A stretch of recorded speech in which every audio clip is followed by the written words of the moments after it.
8 மாசம், சாதாரணமான இல்லை, 8 மாசம் நம்மை அவர் தூக்கி சுமந்திருக்கிறார். ஆமென். நம்ம ஒரு செப்டம்பர் மாதம் முதல் நாள் காலையிலே கர்த்தரிடத்தில் வந்திருக்கிறோம். ஆமென் சொல்லுங்க. வேதம் சொல்லுது, பலமுள்ளவனாயிலும் பலனற்றவனாயிலும் உதவி செய்வது என் தேவனுக்கு லேசான காரியம். அல்லேலூயா. வாசிக்கலாம். 1 நாளாகமங்களின் புத்தகம் 19ஆம் அதிகாரம் வசனம் 13. தைரியமாயிரு, நாம் நம்முடைய ஜனத்திற்காகவும் நமது தேவனுடைய பட்டணங்களுக்காகவும் திடன் கொண்டிருக்க கடவோம். கர்த்தர் தமது பார்வைக்கு நலமானதை செய்வாராக என்றான். கண்களை மூடுவோம், ஜெபிப்போம். பரலோகத்தின் நல்ல பிதாவே, ஜனம் எதிர்பார்ப்போடு உங்க பாதத்தில் வந்திருக்கிறார்கள். என் ஜனம் ஒருபோதும் வெட்கப்பட்டு போவதில்லை என்று சொன்ன ஆண்டவர், இந்த காலையில் வாசித்த வசனத்திற்காய் நன்றி. இதுக்குள்ளே இருக்கிற உம்முடைய ஆவிக்குரிய வெளிப்பாடை எங்களுக்கு வெளிப்படுத்தி தாரும். அதிகாலையில் இருட்டோடு ஜனம் ஒரு நம்பிக்கையோடு எதிர்பார்ப்போடு உம்முடைய சமூகத்தில் வந்திருக்கிறார்கள். ஜனத்தின் மத்தியில் இடைபடும் பெரிய காரியங்களை செய்யும். இயேசுவின் நாமத்தில் பிதாவே, ஆமென். இந்த மாதத்தினுடைய வாக்குத்தத்தம் தைரியமாயிரு. ஆமென் சொல்லுங்க. தைரியமாயிரு, கர்த்தர் பார்வைக்கு நலமானதை செய்வார். பக்கத்தில் கையை பிடி சொல்லுங்க. நீங்க குடும்பத்தில் வியாதியை குறித்து, பல பிரச்சனையை குறித்து சோர்ந்து வந்திருக்கிறீங்க. இந்த மாதத்தின் ஜனத்தோடு பரிசுத்த ஆவியானவர் சொல்றாரு, தைரியமாயிரு. ஆமென். என்ன வேலை செய்து அந்த வேலையில தைரியமற்று இருக்கிறீங்களோ, இது நடக்காதுன்னு இருக்கிறீங்களோ, இன்னைக்கு ஆவியானவர் புஷ் பண்ணுகிறாரு. தைரியமாய் அந்த காரியத்துக்கு இறங்கு. எத்தனை பேர் விசுவாசிக்கிறீங்க? அது எல்லா சூழ்நிலைகளும் உங்க பிள்ளைகளுக்கு சாரும், உங்களுக்கு சாரும், உங்கள் பணிகளுக்கு சாரும், உங்கள் விசுவாச வாழ்க்கைக்கு அது சாரும்.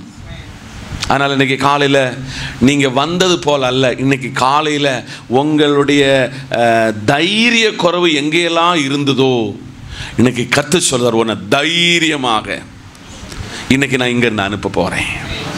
இந்த செப்டம்பர் மாதம் சில 8 மாதத்தில் சிலது ஆண்டவர் சொல்லியும் நடக்கலை. அவர் மனமாற மனுபுத்திரன் அல்லவே அல்ல. அவர் பொய் சொல்லுகிற தெய்வம் அல்லவே அல்ல. தாவீதினுடைய வாழ்வில் தேவன் ராஜஸ்தானத்தை சும்மா கொடுக்கல, அவன் ஒரு தைரியம் உள்ளவனாக தேவன் கண்டார். ஒரு தைரியமான ஒரு மனுஷனாக கண்டார். கோலியாத்தை வீழ்த்துவதற்கு தன் இராணுவத்தினுடைய, சவுலினுடைய இராணுவம் பயந்த நிலையில் தைரியமாக சென்று அவன் தன்னுடைய பணியை நிறைவேற்றினான். கர்த்தர் தமது பார்வைக்கு அவனை நலமானவனாக, நல்லவனாக கர்த்தர் கண்டார். அங்கு தொடங்குகிற ஒரு யுத்த களம் அம்மோனியரையும் பல இடங்களில் பலரை வெற்றி பெற்று தைரியமாக தேவ சமூகத்தில் நின்ற ஒரு மனிதனை இந்த பரிசுத்த வேதாகமத்தில் நாம் பார்க்கிறோம். இன்னைக்கு பல இடத்துல தைரியம் இல்லை. சபையே இன்னைக்கு காலையில் கத்த சொல்றாரு, நான் ஒன்று தமிழில் சொன்னோம்னா பைந்தாங்கொல்லியாக உன்னை நான் இந்த பூமியில் இருக்க வைக்க விட மாட்டேன். உன்னை தைரியம் உள்ளவனாக மாற்றுவேன். இப்ப நான் அந்த வசனத்தை உங்களுக்கு தெளிவுபடுத்தி சில வசனத்தின் ஆழங்களை உங்களுக்கு பங்கிட்டு உங்களுக்காக ஜெபம் பண்ணி கர்த்தருடைய பந்திக்கு நேராக நம்ம போறோம். 1 நாளாகமங்களின் புத்தகம் 19ஆம் அதிகாரம் 13ஆம் வசனம் சொல்லு, தைரியமாயிரு. அல்லேலூயா, அல்லேலூயா. தைரியமாயிரு, நாம் நம்முடைய ஜனத்திற்காகவும் நமது தேவனுடைய பட்டணங்களுக்காகவும் திடன் கொண்டிருக்க கடவோம். கவனமா கேட்கணும். நான் இதை சொல்லிதான் இன்னைக்குள்ள இந்த வார்த்தையை உங்களுக்கு தெளிவுபடுத்த போகிறேன். நம்முடைய ஜனத்தை காவல் காக்கிற, ஜனத்திற்கு சத்துரு எந்த விதத்தில் இடரல் கொண்டு வராதபடிக்கு ஜனத்தை காக்கவும், பட்டணத்தை காக்கவும் நீங்கள் என்ன செய்யணும்? தைரியமாய் திடங்கொள்ளும். இப்ப நம்ம பட்டணத்தையும் ஜனத்தையும் பாதுகாக்கணும். நம்ம யாரா இருக்கணும்? தைரியம் உள்ளவனாக இருக்கணும். உங்க குடும்பத்தினுடைய பொறுப்பு உங்க கையில் இருக்கிறது. இந்த திருச்சபையினுடைய எல்லா நிலைகளின் வளர்ச்சியில இப்போ வளர்ந்து வருகிற சின்ன பிள்ளை முதல் பெரிய மூப்பர்கள் வரை உங்க மேல இருக்கிறது. இன்னைக்கு காலையில கர்த்தர் பார்த்து சொல்றாரு, நீ இதில் எல்லாம் திடங்கொண்டு இருப்பாயானால் கர்த்தருடைய பார்வைக்கு அவர் நலமானதை செய்வார். ஆமென் சொல்லுங்க. அல்லேலூயா. பைபிளை நீங்க படிக்க சொல்ல, நாசரேத்திலிருந்து ஏதாகிலும் நன்மை உண்டாகுமோ? நாசரேத்திலிருந்து ஏதாகிலும் உண்டாகும். ஏனென்றால் கர்த்தர் இந்த காலையில சபையின் நடுநின்று சொல்கிறார், கர்த்தர் தமது பார்வைக்கு என்ன செய்ய போறாராம்? நலமானதை. அது உங்க பேர பிள்ளைகளுக்காக இருக்கலாம், உங்க கணவனுக்காக இருக்கலாம், உங்கள் மனைவிக்காக இருக்கலாம், ஹோல் சபைக்காக இருக்கலாம். கர்த்தர் இந்த மாதத்தில் நடுநின்று சொல்றார், கர்த்தர் தமது பார்வைக்கு என்னத இந்த மைண்டில் நல்ல 2 வார்த்தை இந்த மாசத்துல உங்க மைண்ட நிரப்பிக்கொண்டே இருக்கட்டும். தைரியமாயிரு, நலமானதை கர்த்தர் உங்களுக்கு செய்ய போகிறார். ஒரு சில வசனங்களுடைய விளக்கத்தை, வியாக்கியானத்தை உங்களுக்கு சொல்லி உங்களை ஜெபத்தோடு தைரியத்தோடு இந்த காலையில அனுப்ப ஜெபத்தோடு நிற்கிறேன். வாசியுங்கள். நீதிமொழிகளின் புத்தகம் 28 வசனம் 1 திருப்பிக் கொள்ளுவோம். ஒருவனும் தொடராதிருந்தும் துன்மார்க்கர் ஓடி போகிறார்கள், நீதிமான்களோ சிங்கத்தை போல தைரியமாயிருக்கிறார்கள். கரங்களை தட்டி. நம்பர் 1, தேவனுக்குள் அல்லது பரிசுத்த ஆவியானவருக்குள் ஒருவன் தைரியமாய் இருக்க வேண்டும் என்றால் அவன் நீதிமானாக இருக்க வேண்டும். வேதம் நிபந்தனைக்கு உட்பட்டு எல்லா காரியங்களையும் நமக்கு செய்கிறது. ஒருவனும் தொடராதிருந்தும் துன்மார்க்கர் ஓடி போகிறார்கள், நீதிமான்களோ சிங்கத்தை போல. சிங்கம் சாதாரணமான மிருகம் அல்ல. அது கர்ச்சிக்கிறது மாத்திரமல்ல, எதிரியை எந்த சூழ்நிலை ஃபைட் பண்ணி தைரியமாய் நின்று எதிரியை வீழ்த்தும். இன்னைக்கு எத்தனை பேர் சொல்லுதீங்க, ஆண்டவரே இன்னைக்கு காலை எந்திக்க சொல்லியே வேலை இல்லை, நான் இன்னைக்கு இந்த ஆராதனைக்கு வருவேனா வரமாட்டேனா, அல்லது இந்த மாசம் என்ன ஆகும் என்று ஒரு கேள்விக்குறியோட இந்த காலையில வரும் பொழுது கர்த்தருடைய வார்த்தை உங்களை பார்த்து சொல்லுறது, நீதிமான்களோ என்னத்தை போல? சிங்கத்தை போல தைரியமாய் இருப்பார்கள். வேதத்துல பல இடத்துல நான் சொல்லுகிற ஒரு காரியமாகும், உனக்கு நான் காண்டா மிருகத்து கொத்த பலத்தை தருவேன், மான் கால்களை போல உன்னை ஓட வைப்பேன். ஆனா இன்றைக்கு காலையில துன்மார்க்கர் ஓடி போகும் பொழுது நீதிமானை சிங்கத்தை போல யாராக? தைரியமாக இந்த மாசத்துல உங்களை கொண்டு போக அவர் வல்லவராக இருக்கிறார். நலமானதை தருவார். பிலிப்பியர் 1 அதிகாரம் வசனம் 20 திருப்பிக் கொள்ளலாம். நான் ஒன்றிலும் வெட்கப்பட்டு போகாமல் எப்பொழுதும் போல இப்பொழுதும் மிகுந்த தைரியத்தோடு. நல்லா புரிந்து கொள்ள, இந்த காலையில சபையை பார்த்து சொல்றாரு, இந்த புதிய மாதத்துல உங்களை எந்த இடத்துல வெட்கப்பட வைக்க மாட்டார். ஒரு அல்லேலூயா சொல்லுங்க. அல்லேலூயா. இப்பொழுதும் எப்பொழுதும் போல இப்பொழுதும் மிகுந்த தைரியத்தோட. என்ன தைரியம்? இவ்வளவு நேரம் தைரியம் தான் சொல்லி வந்தேன். இப்ப கர்த்தர் சொல்லாரு, மிகுந்த தைரியத்தோடே ஜீவனாகிலும் சாவிலாகிலும் கிறிஸ்து என் சரீரத்தில் மகிமைப்படுவார் என்று எனக்கு உண்டாயிருக்க வாஞ்சைக்கும் நம்பிக்கைக்கும் தக்கதாய் அப்படி முடியும். பக்கத்தில் கையை பார்த்து சொல்லுங்க, அப்படி முடியும், அப்படி முடியும். இன்னைக்கு காலையில் பரிசுத்த ஆவியானவர் சொல்லுகிறாரு, உன்னை நான் மிகுந்த தைரியத்தினால, அது வாழ்வானாலும் சாவானாலும் ஜீவனானாலும் மரணமானாலும் உன்னை தைரியமா இந்த மாதத்தில் உன்னை வழி நடத்த விரும்புகிறேன்.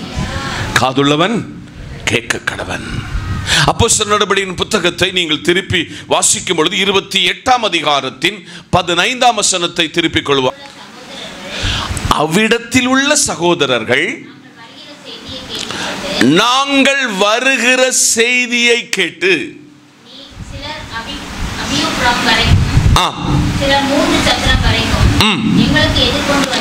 வந்தார்கள். நல்ல கவனி, அங்கு பவுல் கண்டு, அல்லேலூயா, பவுலினுடைய ஊழியத்தில் ஒரு சாதாரணமான ஊழியம் அல்ல இந்த பவுலினுடைய ஊழியம்.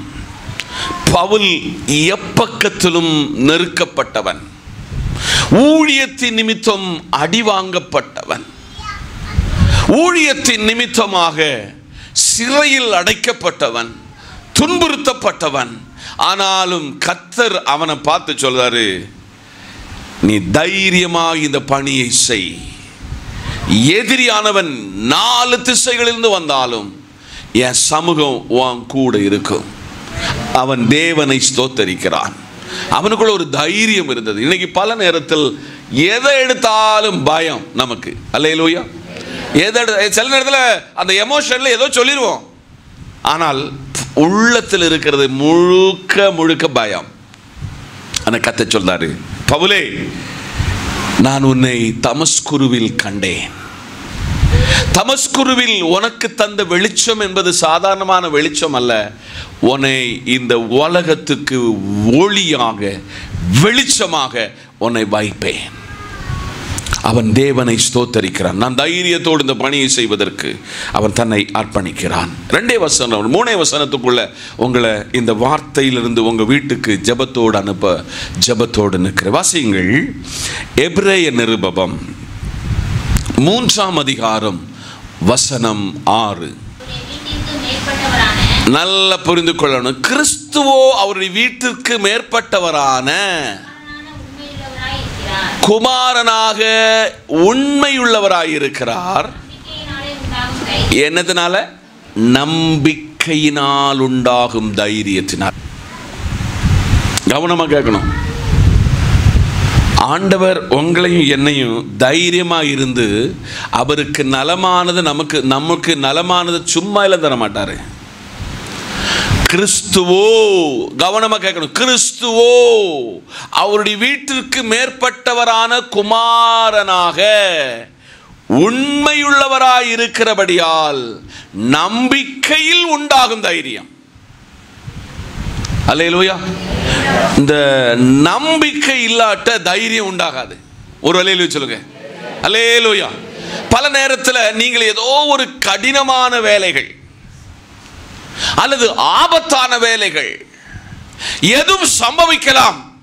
ஆனால் அங்கே நம்பிக்கை என்பது நம்முடைய வாழ்க்கையில் ரொம்ப முக்கியம். இந்த மாசத்துல கர்த்தர் சொல்றாரு, உங்களுடைய நம்பிக்கை சும்மா கொண்டு வரல, அந்த நம்பிக்கையில் உண்டாக தைரியத்தை, மேன்மை பாராட்டுதலையும் முடிவு பரியந்தமும் உறுதியாய் பற்றி கொண்டு போவோமாகில் நம்மை அவருடைய வீடாயிருக்க பண்ணுவார். ஆனபடியால் இன்னைக்கு காலையில் கர்த்தர் சொல்றார், நம்பிக்கைங்கிறது வாழ்க்கையில முக்கியம். பாட்டெல்லாம் பாடு, என் நம்பிக்கையே உமக்கு ஸ்தோத்திரம், என் புகலிடமே உமக்கு ஸ்தோத்திரம். 100க்கு 100 நான் உங்களை நம்புவேன். ஆனா வாழ்க்கையில நம்பவே மாட்டோம். பாட்டுல நம்மளை ஆண்டவரை ஏமாற்றுகிறோம். ஆனபடியால் இன்னைக்கு காலையில சபைக்கு 2 காரியத்தை சொல்லி நான் இந்த பிரசங்கத்தில் நான் தேவ சமூகத்தில் அமர்ந்து கொள்ள போகிறேன். 2 என்ன நான் சொல்லுகிற வசனம் ரொம்ப ரொம்ப முக்கியமான வசனம். 1 யோவானின் புத்தகம் 2ஆம் அதிகாரம் அதனுடைய 28ஆம் வசனம். இப்படி இருக்க பிள்ளைகளே, அவர் வெளிப்படும் பொழுது நாம் அவர் வருகையில் அவருக்கு முன்பாக வெட்கப்பட்டு போகாமல் தைரியம் உள்ளவர்களாய் இருக்கும்படி அவரில் நிலைத்திருங்கள். இந்த வேத புஸ்தகம் 2 காரியத்தை ரொம்ப அழுத்தி சொல்லிக்கிட்டே இருக்கு. அது நீங்க சபையில் எந்த பிரசங்கம் கேட்டாலும் அந்த பிரசங்கத்தினுடைய கன்குலேஷன் என்கிறது நித்திய ராஜ்யம். நல்ல கவனமா கேட்கணும். பூமியில் நீங்கள் சம்பத்தை சேர்த்து வைக்கலாம், உங்க பிள்ளைகளுக்கு சம்பத்தை உருவாக்கி வைக்கலாம், உருவாக்கி வைக்க வேண்டும் என்று அடுத்து சொல்லுகிற புத்தகம் இந்த புஸ்தகம். இயேசு தன்னுடைய சீஷர்களுக்கு கற்றுக் கொடுத்த ஜெபத்திலும் சொல்கிறார், பரமண்டலத்தில் செய்யப்படுகிறது போல பூமியிலும் செய்யப்படுவதாக. ஆனால் வேதத்தின் ஒரு ஆழமான சத்தியமாகும். இன்னைக்கு காலைல வாசிச்சது இந்த 1 யோவானின் புத்தகம் 2ஆம் அதிகாரம் 28ஆம் வசனம் சொல்லுது, இப்படி இருக்கிற பிள்ளைகளே அவர் வெளிப்படும் பொழுது, ஒரு நாள் வெளிப்பட போகிறாரு. ஆமென் சொல்லுங்க. அவர் மேக மண்டலத்தில் எப்படி எடுத்துக்கொள்ளப்பட்டாரோ அப்படி வரப்போகிறார். ஒரு அல்லேலூயா சொல்லுங்க. வெளிப்படும் பொழுது நாம் அவர் வருகையில் அவருக்கு முன்பதாக என்ன செய்யக்கூடாதான்? வெட்கப்பட்டு போகக்கூடாது. இந்த பூமியில நீங்க இருக்கிற காலம் முழுவதும் உங்களுக்கு தைரியம் உண்டாகணும், உங்களுக்கு நலமானதை தருவாரு. ஆனால் வருகையில் நாம் யாரும் வெட்கப்பட்டு போய்விடக்கூடாது. ஒரு அல்லேலூயா சொல்லுங்க. ஒருவேளை இது வாக்குத்தத்த வார்த்தை தான், ஆனால் இந்த வாக்குத்தத்தத்துக்குள்ள நிபந்தனை இருக்கிறது. வெட்கப்பட்டு போகாமல் தைரியம் உள்ளவர்களாகும்படி அவரில் நிலைத்திருங்கள். நேற்றைக்கு இருந்த விசுவாசத்தை விட, நேற்றைக்கு இருந்த நம்பிக்கையை விட, நேற்றைக்கு இருந்த பரிசுத்தத்தை விட இன்னைக்கு ஒரு படி என்ன செய்யணும்? வளரணும். நீங்கள் ஒரு மரத்தை நடும் பொழுது அல்லது ஒரு விவசாயத்தை நீங்கள் செய்யும் பொழுது அதில் வளர்ச்சி இல்லாவிட்டால் மனமும் சோர்ந்து போயிடும், அங்கு போகவே நம்ம மாற்றோம். ஆனபடியால் இன்னைக்கு காலையில் அவர் வரப்போகிறார். ஆமென் சொல்லுங்க. அவர் வரப்போகிறார். அதில் யாரும் வெட்கப்பட்டு போகாதபடிக்கு நீங்க இப்போ எல்லா நிலைகளிலும் ஆண்டவருக்குள் தைரியமாய் வளருகிற வளர்ச்சி, அவர் வருகையிலும் அவரில் நிலைத்திருந்து தைரியமாய் இருப்போம். கரங்களை தட்டி கர்த்தருக்கு ஸ்தோத்திரம். கடைசி ஒரு வசனம், இதை விட இவ்வளவு நேரம் சொல்றதை விட இன்னொரு பிரதானமான ஒரு காரியத்தை சொல்லி உங்களிடத்திலிருந்து தேவ சமூகத்தில் சரணடைய ஆண்டவர் சமூகத்தில் இந்த காலையிலே உங்களை தேவ சமூகத்துக்கு நேராக அழைக்கிறேன். 1 யோவானின் புத்தகம் 4ஆம் அதிகாரம் வசனம் 17. நல்ல கவனிக்கணும். நியாய தீர்ப்பின் நாளிலே நமக்கு தைரியம் உண்டாயிருக்கத்தக்கதாக அன்பு நம்மிடத்தில் பூரணப்படுகிறது. ஏனென்றால் அவர் இருக்கிற பிரகாரம் நாமும் இவ்வுலகத்தில் இருக்கிறோம். எத்தனை பேருக்கு விளங்குச்சுன்னு தெரியல. கொஞ்சம் நீங்க ஆசைப்படணும். இதுல கொஞ்சம் நீங்க இந்த வசனத்துல நீங்கள் தேவ சமூகத்தில் இந்த கொஞ்சம் நேரத்தை உங்க மைண்டை ஒரு நிலைப்படுத்தணும். நமக்கு ஒரு நியாய தீர்ப்பு நாட்கள் இருக்கிறது. வெளிப்படுத்தின விசேஷத்தில் பத்மோ தீவுக்கு நாடு கடத்தப்பட்டவனிடத்தில் கர்த்தர் வெளிப்படுத்தி கொடுக்கிறார். மரித்தவராகிய சிறியவரையும் பெரியவரையும் நியாயாசனத்திற்கு முன்பதாக நிற்க கண்டேன். ஆதலால் உங்களை எந்த நிலையில் இந்த பூமியில தைரியப்படுத்துறாரு? நீங்கள் நியாய தீர்ப்பு நாளில் யாரா இருக்கணுமா? தைரியமாயிருக்கணும். ஒரு 2 ஆங்கிள் இன்னைக்கு இந்த வாக்கு தத்தத்தை கர்த்தர் பிரிச்சு உங்ககிட்ட பேசியிருக்கிறாரு. நியாய தீர்ப்பின் நாளில் நமக்கு தைரியம் உண்டாயிருக்கத்தக்கதாக அன்பு நம்மிடத்தில் என்னமா இருக்கணுமா? பூரணமாயிருக்கணும். சபையோடு இன்னைக்கு கர்த்தர் கேட்கிறார், சபைக்கும் விசுவாசிக்கும் எனக்கும் இருக்கிற அன்பு எப்படி இருக்கிறது? எனக்கும் என் கணவனுக்கும் என் பிள்ளைகளுக்கும் பெற்றோருக்கும் இருக்கிற அன்பு எப்படி இருக்கு, அதை விட எனக்கும் எங்க அப்பாவுக்கும் இருக்கிற அன்பு எப்படி இருக்கிறது? அது பூரணமாக இருக்க வேண்டும். ஏனென்றால் அவர் இருக்கிற பிரகாரமாக, நல்ல கவனிக்கணும், அவர் இருக்கிற பிரகாரமாக நாம் இந்த உலகத்தில் அவரை போல இருக்க வேண்டும். அதனால் இன்னைக்கு காலையில் எல்லாரும் மனசில் நிறைஞ்ச இடத்துல நின்று சொல்லணும், ஆண்டவரே என்னை இந்த இடத்துல தைரியமாக நீர் என்னை அனுப்ப போகிறீர். ஒரு அல்லேலூயா சொல்லுங்க, ஒரு சிரிச்ச முகத்தோடு சொல்லுங்க, கர்த்தர் என்னை தைரியமாக இந்த மாசத்தில் இருக்க பண்ணுகிறார். ஒருவேளை கடனை குறித்து நீங்கள் பயந்து வந்திருக்கலாம், உங்க சரீரத்தை குறித்து பயந்து வந்திருக்கலாம், உங்க பிள்ளைகள் எதிர்காலம் என்ன ஆகும் என்று கேள்விக்குறியோடு வந்திருக்கலாம். ஆனால் கர்த்தர் சொல்றாரு, கர்த்தர் தமது பார்வைக்கு இந்த மாசத்துல நலமானதை செய்ய போகிறார். நிபந்தனை, நீங்கள் தைரியமாக இருக்க வேண்டும். நீங்கள் எல்லா சூழ்நிலைகளிலும் இந்த பயத்தின் ஆவிகளை தூக்கி தூர எறிந்து தைரியமுள்ளவர்களாய் நலமானதை கர்த்தர் எனக்கு செய்வார் என்று தேவ சமூகத்தில் ஜெபத்தோடு. ஒரு தாவீதினுடைய வாழ்வில் ஒரு நாள் தொடங்கி அவன் வாழ்வு முழுவதும் எதிரிகளை வீழ்த்தி வீழ்த்தி அவனை தைரியமுள்ளவனாக்கின கர்த்தர் உங்களையும் அந்த நிலையில் உயர்த்துவார் என்று மனமாற வாழ்த்துகிறேன். தேவன் இந்த வார்த்தையினால் உங்களை ஆசீர்வதிப்பார். ஆமேன். அல்லேலூயா.